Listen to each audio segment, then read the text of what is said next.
Assalamualaikum. Balik lagi bersama Ibu dan Jil. Halo Jil. Nggak boleh dong, Nak. Nggak boleh digigit. Stop. Oke, sip. Hai. Hai dulu, Jil. Nah. Halo. Ih, maaf ya kalau videonya mukanya segede-gede layar muka ibu semua, karena ini sebetulnya lagi nunggu jam-jam anterin Jil mau pergi terapi. Cuman ibu agak tergelitik, masih tergelitik. Maksudnya gini, semenjak banyak konten ibu, semenjak banyak story atau video-video ibu di sosial media menceritakan tentang kondisi Jil yang terlahir dengan disabilitas rungu atau tunarungu atau tuli atau gangguan pendengaran. Jadi banyak banget yang suka ngetek-tekin ibu soal pengobatan alternatif untuk anak-anak yang tidak mendengar, yang kurang mendengar.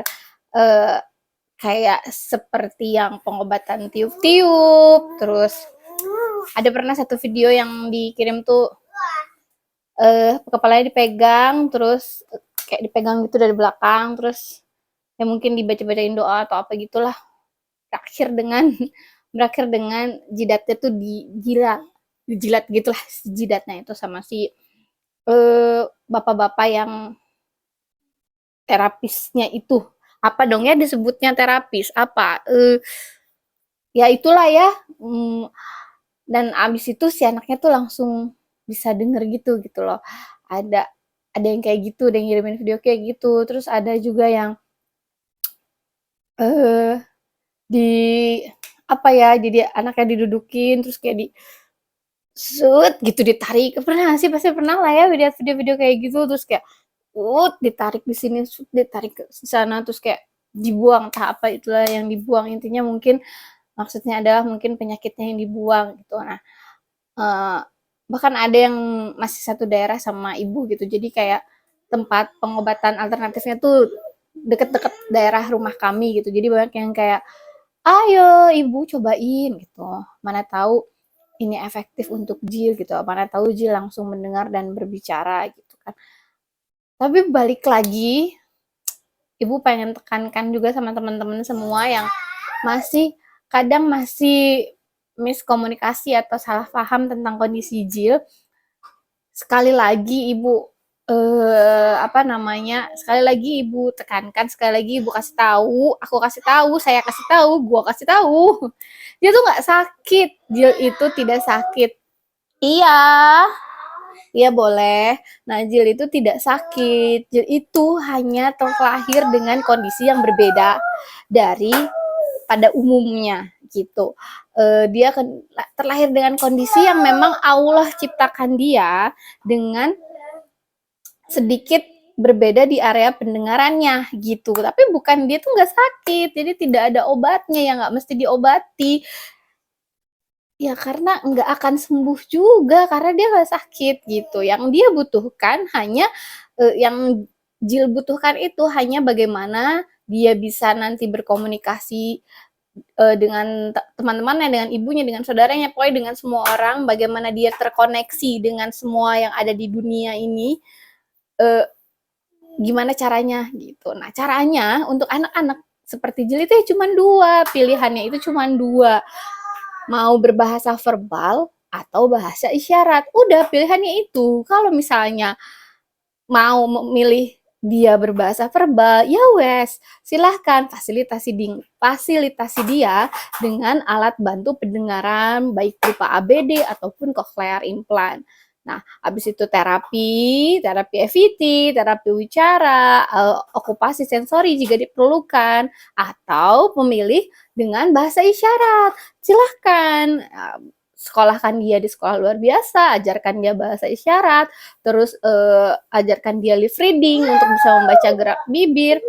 Ya itu adalah alat komunikasi untuk mereka.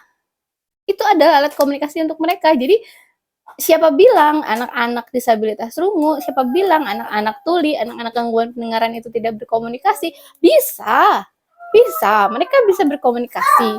Ya pilihannya cuma dua itu, mau berbahasa verbal atau berbahasa isyarat.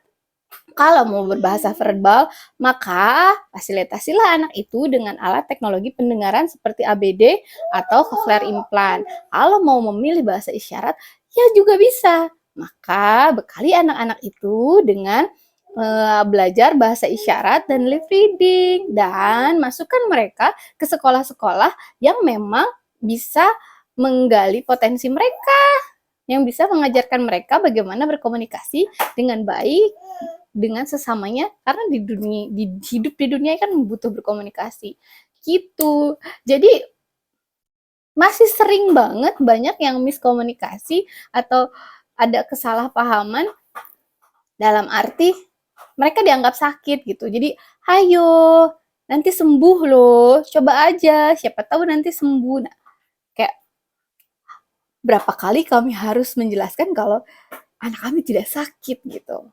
Terlahir berbeda, terlahir tidak seperti pada umumnya, itu belum tentu sakit.